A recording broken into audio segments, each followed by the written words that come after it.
천국에 대한 말씀은 성경에 여러 군데 나와 있을 뿐만 아니라 또 예수님도 언급을 하셨고, 특별히 요한계시록을 보면은 천국에 대한 얘기들이 많이 나옵니다.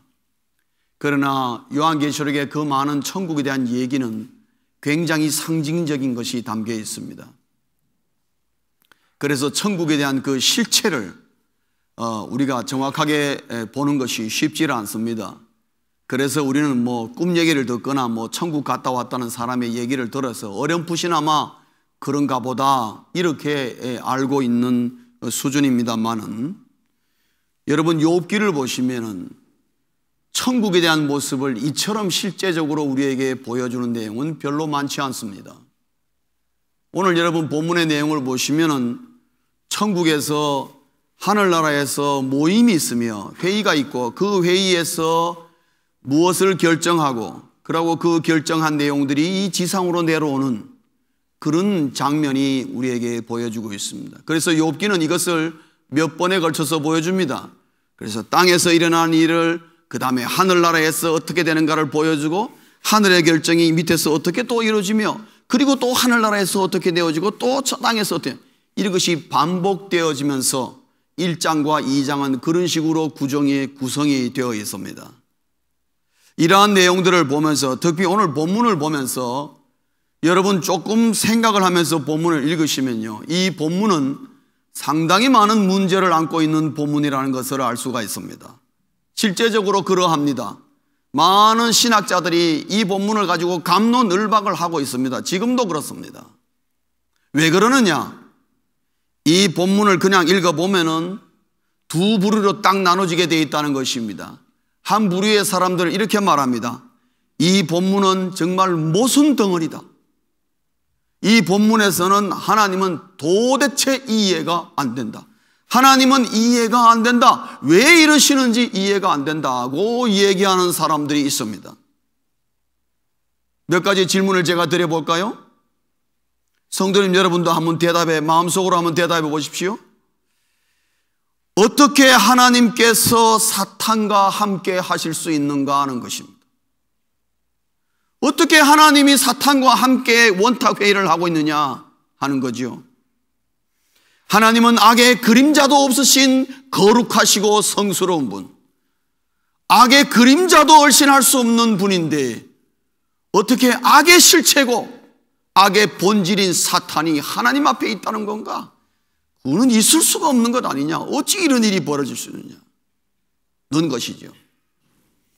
여러분 뭐라고 대답하겠습니까? 오늘 본문을 보시면 한 걸음 더 나아갑니다.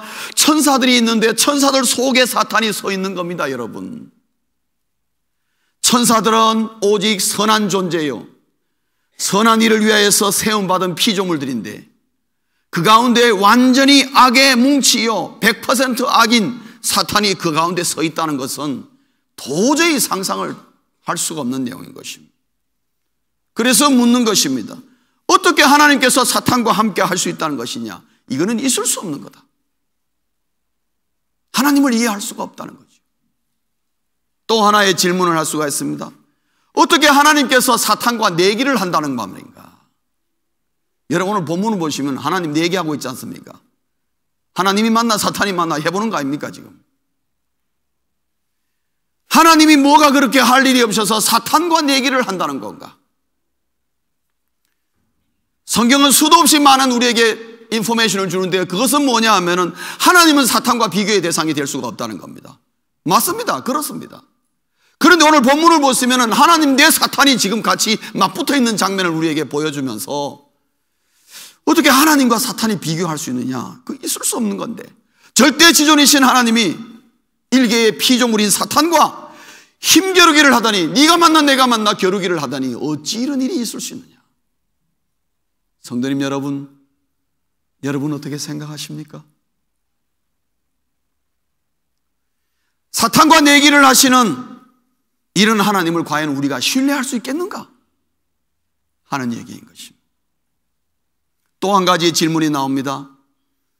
어쨌든 하나님과 사탄과의 옥신각신 누가 만나 이러한 가운데 결국은 이로 인하여 아무 죄 없는 욥만 고통을 직사하게 당한단 말이에요. 이거 이래도 되는 건가 하는 것입니다. 욥이 무슨 잘못을 했습니까, 여러분? 욥은 실질적으로 아무런 잘못이 없습니다. 소위 말해서 욥은 말입니다, 어느 날 갑자기 날벼락을 당한 사람이지, 욥의 고통은 욥의 잘못으로 일어난 것이 아니란 말이죠. 왜 하나님께서 8절에 욥을 자랑하셔가지고 사탄이 어찌 까닭없이 하나님을 경외하리까 그래가지고 그만 일이 사단이 일으켜 나가지고 애꿎은 욥이 그 안에 껴가지고 고래싸움에 새우등 터진다고 욥만 엄청난 고통과 정말 죽음보다 더한 고통을 당하지 않습니까? 그리고 더 나아가서 이러다가 만약에 욥이 실족하면은 정말 사단이 말한 대로 견디지 못하여서 하나님을 욕한다면은 그러면 하나님의 명예가 어떻게 되는 거냐 하는 것입니다. 여러분 그런 생각할 수 있지 않겠습니까? 그 이런 모습을 볼 때에 하나님은 정말 이해가 불가능하다. 아니 어찌 다른 성경에서는 그렇지 않은데 왜 이 본문에 와서는 하나님이 이렇게 우리에게 비춰지고 정말로 우리에게 천국의 모습을 리얼하게 우리에게 보여주는 결정적인 장면에서 왜 하나님은 이런 모습을 우리에게 보여줘서 읽는 우리로 하여금 읽으면 읽을수록 이런 질문들이 솟아나오게 할 겁니다. 사실은 더 많은 질문이 나올 수 있어요. 제가 대표적인 거 3개만 지금 질문을 여러분에게 한번 던져본 것입니다. 여러분 어떻게 생각하시는지, 뭐라고 여러분 답변하시겠나요? 본문은 우리에게 그것을 보여주고 있습니다. 그러나 이것은 우리가 한마디로 정리할 수 있는 게 있습니다. 사랑하는 성도님 여러분, 하나님의 말씀을 인간의 이성으로만 읽고 대하면은 결코 이해할 수가 없습니다. 인간의 합리적인 마음 가지고 이 본경의 성경의 본문을 대하면은 결코 이해할 수가 없습니다. 솔직히 말해서 인간의 이성과 합리적인 마음으로 성경을 읽어나가면 여기뿐만 아니라 요한계시록 가면은 더 이해가 안 되는 부분이 많습니다. 하나님을 우리 인간의 얄팍한 이성과 지식과 합리적인 마음으로 하나님을 평가하려고 하면은 이런 질문이 한없이 쏟아져 나오는 것이 성경이라는 거죠. 특별히 오늘 이 본문 말씀은 더 직접적이고 더 분명하게 우리로 하여금 그런 질문을 불러 일으키도록 한다는 뿐이지 사실은 그러하단 말이죠. 사랑하는 성도님 여러분, 그렇기 때문에 하나님의 말씀을 하나님의 영감으로 쓰여진 말씀, 하나님의 이 초월적인 능력에 의해서 이루어진 이러한 사건과 이런 내용들을 우리의 자연적인 눈밖에 없는 이성과 합리적인 것으로 하나님의 말씀을 대하면은 우리는 이렇게밖에 생각할 수가 없고 이러한 질문에 어느 누구도 시원하게 대답해 줄 자가 없을 것입니다. 그래서 이러한 것에 갇혀있는 사람은 욥을 그렇게 얘기합니다. 하나님 이해가 안 간다. 이 스토리는 절대로 하나님에 대한 리얼리티를 말하는 것이 아니라 이것은 누가 꾸며낸 이야기다. 하나의 전설이다. 그렇게 얘기합니다. 욥기는 실존 인물이 아니다. 그렇게 얘기합니다. 여러분 그게 따라가시겠습니까? 그 사람들의 말을 들어보면 충분히 이해가 갑니다. 고개가 끄덕거릴 정도로 우리의 마음을 사로잡을 수 있습니다. 이런 질문들 가지고. 그러나 사랑하는 성도님 여러분, 오늘 이 본문은요, 본문을 잘 이해하고 정말 제대로 이 본문을 볼 줄 아는 사람의 눈으로 볼 때에는 하나님은 이해가 안 되는 분이 아니고 하나님은 이해가 된다라고 결론에 이를 수밖에 없습니다. 그것이 왜 그런가? 우리가 이 본문의 내용을 조금 살펴볼 필요가 있습니다. 3가지 면으로 오늘 본문은 우리에게 또 다른 내용을 전해주고 있습니다. 그 중에 한 가지는 뭐냐 하면은 본문의 내용을 여러분 자세히 보시면은 하나님은 사탄을 실제적으로 지배하고 있다는 것을 볼 수가 있습니다. 여러분 7절을 보시면은 하나님이 사탄에게 이르시되 네가 어디서 왔느냐? 사탄은 하나님에게 함부로 질문 못합니다. 누가 질문하는 거죠? 하나님이 사탄에게 네가 어디서 왔느냐? 이 말은 무슨 말인가 하면 네가 네 할 일을 잘 하고 있느냐? 이 말과 같은 의미입니다. 그게 사탄이 대답하기를 뭐라 7절에 보면은 예, 땅을 두루 돌아 여기저기 다녀왔나이다 그랬습니다. 그 말은 뭐냐 하면은 예, 분부대로 잘하고 있습니다, 뭐 그런 뜻입니다. 그 다음에 여러분 12절 보면은 하나님께서 사탄에게 또 뭐라고 얘기합니까? 그래, 욥의 모든 소유물을 네 손에 맡긴다. 네가 그 소유물을 다 걷어가도 괜찮다. 그러나 뭐라 그랬습니까? 욥의 몸에는 손을 대어서는 안 된다. 이건 뭡니까? 하나님이 사단에게 허락하시는 범위를 딱 정해줍니다. 반대로 얘기하면은 하나님께서 손대면 안 된다고 허락하지 않는 범위도 딱 정해준다는 거죠. 그러면 사탄은 어떻게 움직입니까? 하나님이 허락하는 범위 내에서만 움직인다는 것을 알 수가 있습니다. 그건 무슨 말이냐? 사탄이 지 아무리 펑탕펑탕 뛰어도 하나님의 손 안에 있다는 거지. 하나님의 통제 속에 있다는 것을 우리에게 가르쳐 줍니다. 사탄이 지 아무리 능력이 뛰어난 것처럼 보이고 뭐 대단한 것처럼 보여도 하나님이 허락하지 않으면 아무것도 할 수 없는 것이 사탄의 존재인 것입니다.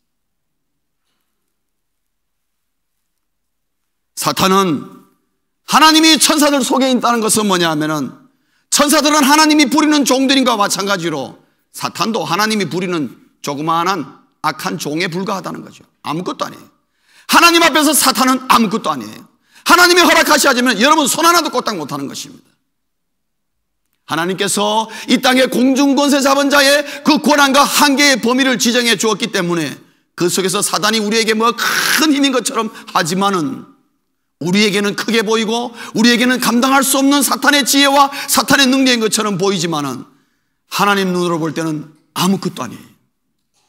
그래서 하나님을 믿고 하나님을 아는 우리의 연약함이 드러나고 사단을 감당하지 못하고 사단이 부리는 악한 영들을 감당하지 못할 때에 내 힘으로 그들을 대적하는 것이 아니라 그럴 때에 우리는 누구 앞에 나아갑니까? 하나님 앞에 나아갑니다. 우리 주님 앞에 나아갑니다. 왜요? 그분 앞에는 사단이 꼼짝을 못해. 그분의 통제 속에 있을 수밖에 없어요. 그러면 우리의 힘들고 사단으로 말미암아 괴롭고 어려울 때마다 우리가 누구 앞에 나아갑니까? 하나님 앞에 나아가서 할 때에 하나님이 말씀하시면은 사단은 nothing, 아무것도 아니에요. 그래서 우리는 비록 우리가 실력으로나 지혜로나 능력으로나 사단보다도 일시적으로 우리가 연약하고 부족한 존재이지만은 그러나 주님이 나와 함께 하시면은 내 앞에서 사탄과 그의 부리는 영들은 아무것도 아니요. 얼마든지 우리가 승리할 수 있고 그를 물리칠 수 있는 능력이 우리에게 주어지는 것입니다. 하나님은 사탄을 실제적으로 지배하고 있다는 것을 우리에게 오늘 본문은 정확하게 보여주고 있습니다. 어느 다른 성경보다도 우리에게 정확하게 가르쳐주고 있습니다.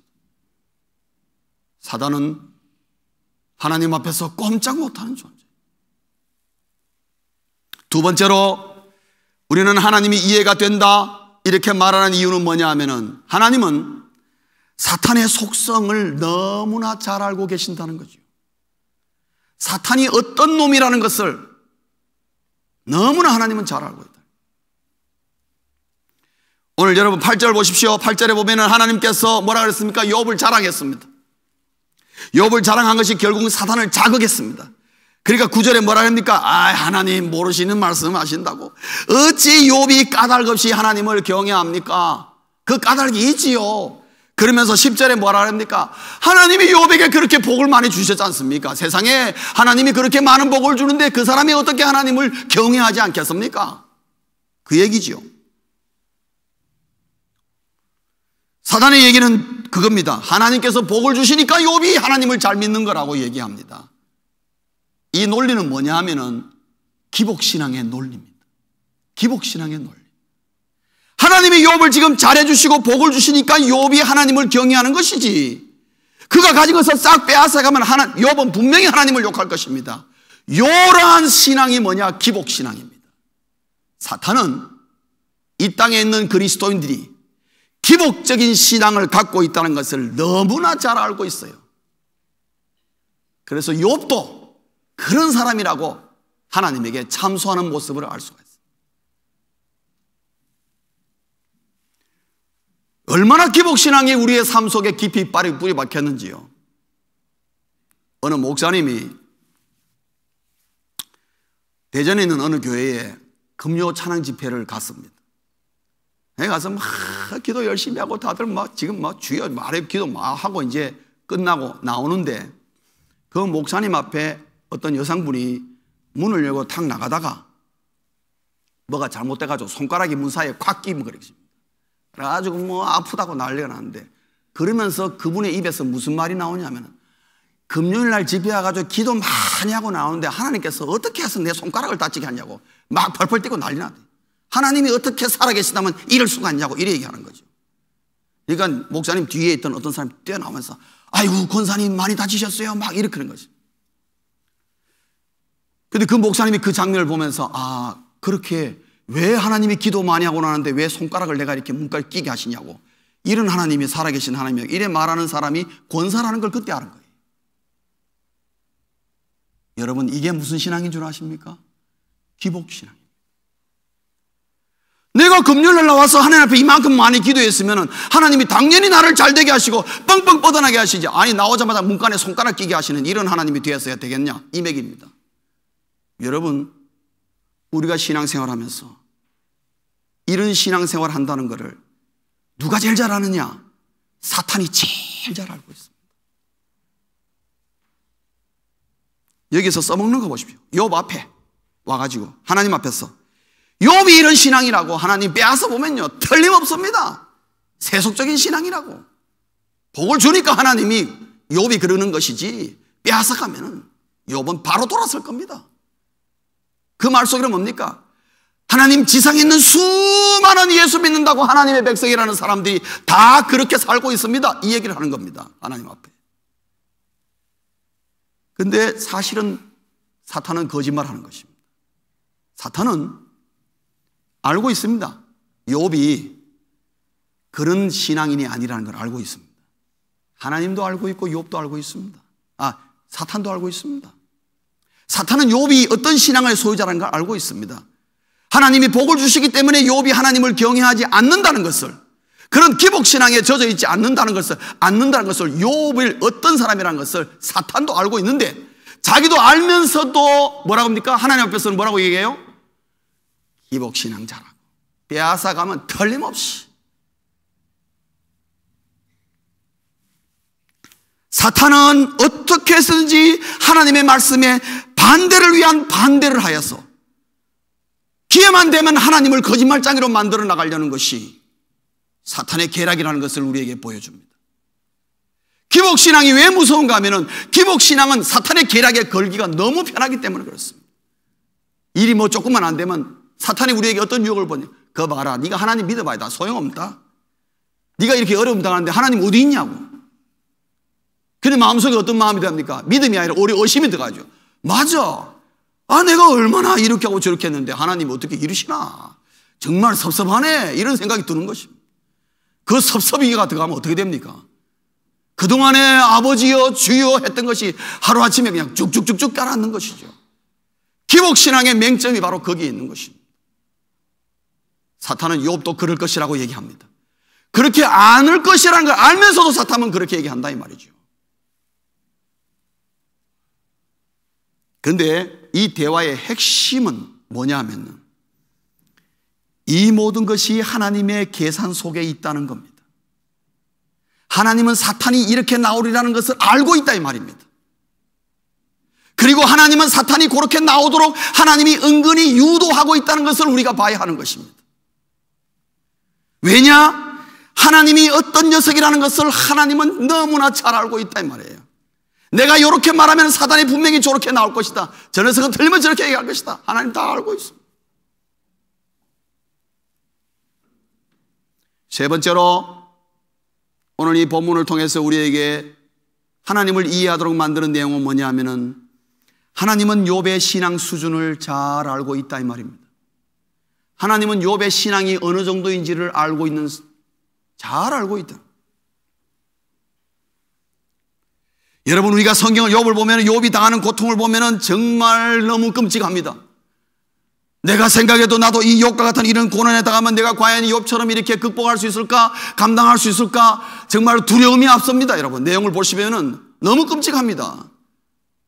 욥의 말 맞다나 정말 차라리 죽는 것이 낫겠다는 그런 생각이 들 정도로 너무나 고통이 심합니다. 하나님이 왜 욥에게 이렇게 이유 없이 이런 고통에 처하게 했을까? 그런 생각이 바로 들게 되어 있습니다, 여러분. 욥은 아무 죄 없이 아버지 하루에 하루아침에 졸지에 완전히 알거지가 되어버리고 비참한 자리에 처하는 모습을 우리가 봅니다. 하나님 왜 그러셨을까? 하나님의 대답은 간단합니다. 욥은 그러한 고통과 그러한 오름을 능히 감당할 수 있는 신앙적인 수준이 있다는 것을 하나님은 알고 계신다는 거예요. 그만큼 하나님은 욥을 믿고 있다는 거죠. 욥도 하나님을 얼마나 자기를 잘 신뢰하고 하나님이 자기를 얼마나 기뻐하시고 좋아하시는지를 알고 있는 것입니다. 그래서 하나님은 우리에게 시험하시거나 고통과 어려움을 줄 때에는 우리의 신앙 수준에 맞도록 준다는 거죠. 사도 바울이 이것을 알았습니다. 그래서 고린도전서 10장 13절에 뭐라 그랬습니까? 하나님은 미쁘사 우리를 잘 믿으셔서 우리가 감당치 못할 시험당함을 허락지 아니하시고 시험당할 즈음에 우리에게 어떻게 해요? 피할 길을 내사 능히 감당하게 하시느니라. 사도 바울이 알았어요, 이미 벌써. 그렇기 때문에 하나님께서 나에게 어려움을 주시고 나에게 시험을 주고 나에게 문제를 던져줄다는 것은 하나님이 나에게 영적인 신앙 수준을 한 단계 업그레이드 시키고자 하는 하나님의 마음이 담겨 있는 것입니다. 그리고 그것이 나에게는 너무나 힘들 것 같고 감당할 수 없는 것 같고 하나님 왜 이러실까 싶을지 모르지만은 그건 어디까지나 내 생각이고 하나님은 그렇게 생각하지 않습니다. 하나님은 내 신앙으로 감당할 수 있는 만큼 주신다 이 말이에요. 당하는 우리에게는 버거운처럼 보여도 그러나 하나님은 우리에게 감당할 만큼만 주시는 거예요. 여기서 우리가 생각할 것은요, 목사님, 하나님은 나에게 이날 동안 사는 동안에 늘 형통케 하시고 늘 잘되게만 하셨습니다. 그렇게 말씀하시는 분은요, 둘 중에 하나입니다. 그분의 신앙이 빵점이거나 아니면 그분의 신앙이 100점이거나 욥보다 더 뛰어난 자거나.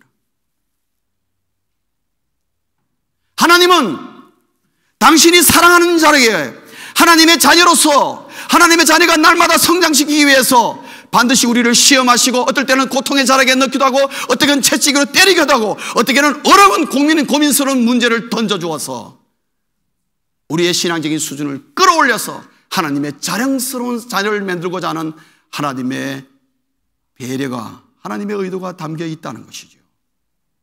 하나님은 욥만 잘하는 것이 아니고 저와 여러분들도 너무 잘한다는 것을 아셔야만 합니다. 한 사람 한 사람을 하나님은 정확하게 합니다. 하나님이 나를 모른다는 것은 그 사람은 택하지 않은 백성이에요. 하늘나라의 생명책에 그 이름이 없다 이 말입니다. 적어도 하늘나라의 생명책이 기록되어 있다는 것은요, 하나님은 나를 잘 알고 있다는 것을 말하고 있습니다. 이러한 내용들을 보면요, 하나님을 우리는 충분히 이해가 되어지고 하나님이 이러한 의도가 있으시구나. 성도님 여러분, 이러한 본문들을 보면서 하나님은 이해가 안 돼 어찌 이럴 수 있을까? 여러분, 그것은 우리가 이성적인 생각으로만 머무르기 때문에 그런 것이지, 그러나 하나님의 말씀을 다시 한번 보면은 하나님은 사탄을 실제적으로 지배하고 있는 모습을 우리에게 보여주고 하나님은 사탄의 속성을 너무나 잘 알고 있어서 오히려 사탄이 하나님에게 말려들어가는 것을 우리가 볼 수가 있고, 하나님은 욥의 신앙 수준을 잘 알고 대하고 있음을 우리가 보게 됩니다. 어떻게 하여 이러한 것이 똑같은 본문에서 이렇게 나오느냐? 오늘 이 말씀을 하나님의 시각으로 이 내용을 들여다보면 다 이해가 된다는 거죠. 다른 말로 하면은 하나님이 주시는 영적인 안목을 가지고 이 내용을 보면은 전혀 다른 내용이 나올 수 있다는 것을 우리에게 가르쳐주고 있습니다. 많은 사람들이 이 본문은 이해가 안 되고 하나님이 이해가 안 된다 그러나 하나님이 주시는 영적인 안목으로 이 말씀을 보면은 이 말씀의 진실과 진심이 우리에게 다가오는 것입니다. 그러면서 하나님이 괜히 고통 주시는 게 아니고 괜히 시험하시는 것이 아니라 하나님이 이러한 깊은 배려가 여기에 담겨 있다는 것을 생각하며 오히려 이러한 고통 가운데 하나님을 찬양할 수가 있는 것입니다. 찬양한다는 것은 하나님을 이해한다는 것을 말하고 있죠. 오늘 본문 가운데 하나님의 의도는 어디를 향하고 있습니까? 욥을 향하고 있습니다. 사탄은 이거는 그냥 들러리일 뿐입니다, 여러분. 하나님은 욥에게 고통을 줘서 어떤 카타르시스를 하시고자 하는 것도 아니고 이것을 통해서 무슨 사탄과 무슨 내기하고자 하는 것이 전혀 아닙니다. 하나님은 그럴 필요도 없습니다.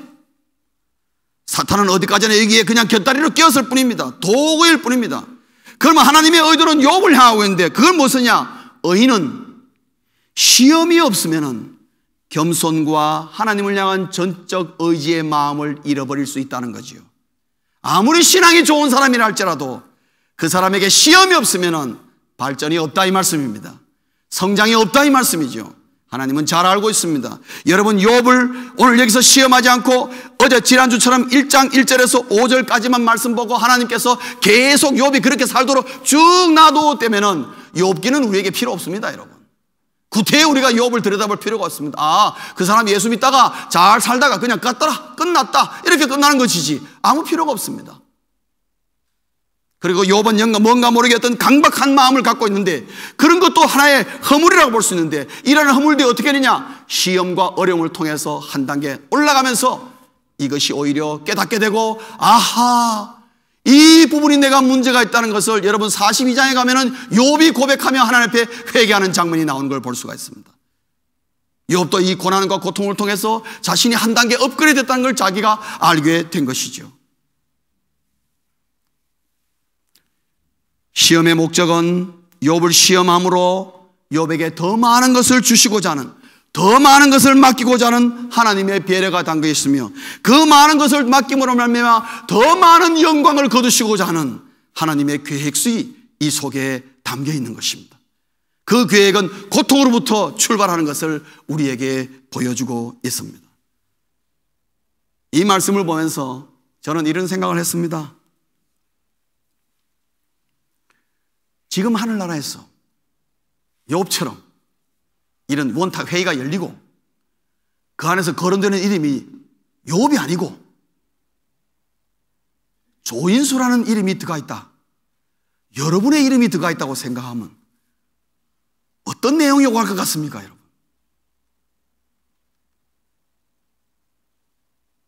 우리는 욥의 모습을 보며 이 시간에 그걸 한번 생각해 봐야 하는 것입니다.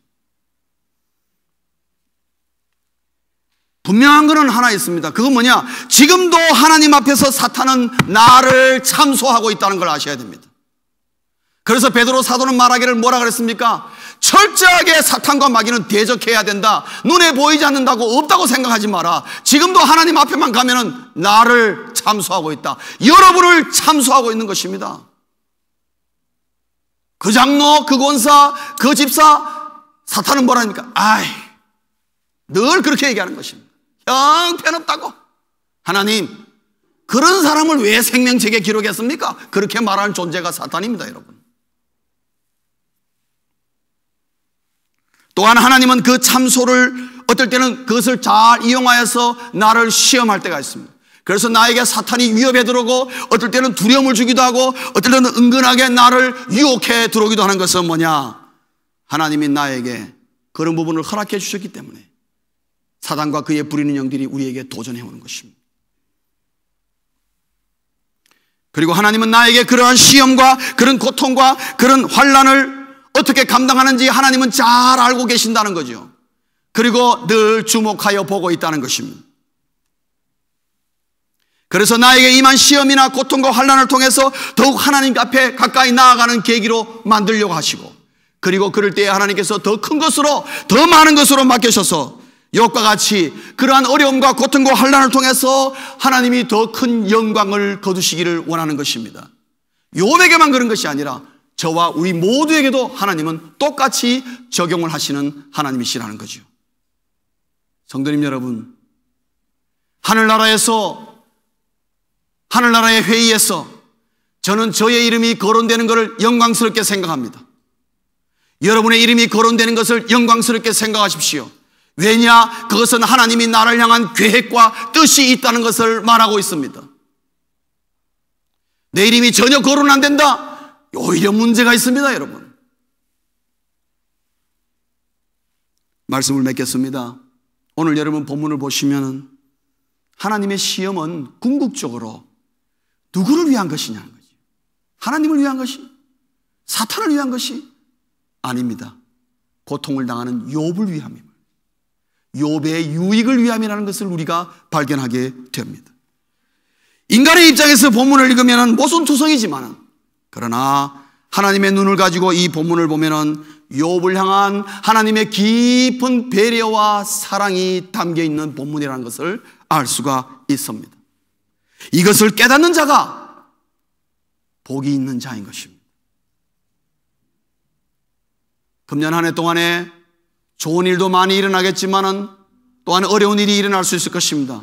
예상치 못한 시험과 환난과 어려움에 직면할 때마다 이 말씀을 기억하며 이것을 통해서 왜 하나님이 나를 이렇게 하실까 그렇게 질문하기보다는 이것을 통해서 하나님은 반드시 나에게 유익함을 주시기 위할 것이다.